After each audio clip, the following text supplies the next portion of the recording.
À l'approche de l'échéance présidentielle de 2017, France Stratégie poursuit son travail d'éclairage du débat public.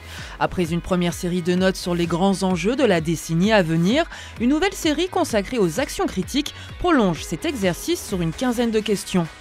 Son but, offrir des options précises pour des actions à conduire au cours des prochaines années. Parmi ces 15 questions, comment élaborer une stratégie nationale de compétences ? La France souffre en effet d'un déficit de compétences de base. Près de 100 000 jeunes sortent chaque année du système éducatif sans qualification et près d'un tiers des adultes ont de faibles compétences de base. Ces lacunes expliquent en partie la difficile insertion dans l'emploi de certains jeunes et demandeurs d'emploi.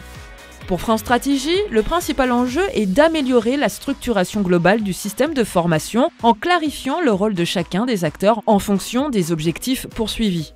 Pour y parvenir, deux options sont envisageables. 1. Favoriser l'insertion dans l'emploi en encourageant une logique de formation par filière qui met l'accent sur l'acquisition et l'entretien des compétences professionnelles nécessaires à l'exercice d'un métier donné. Cela nécessite d'assurer une véritable continuité et une cohérence entre formation initiale et continue et de rationaliser l'offre de formation parfois redondante.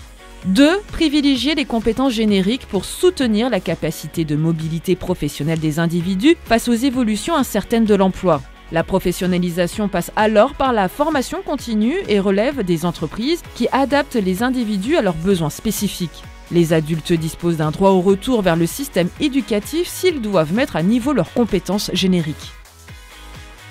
Retrouvez l'Action critique, élaborer une stratégie nationale de compétences et l'ensemble du projet 2017-2027 sur francestratégie1727.fr.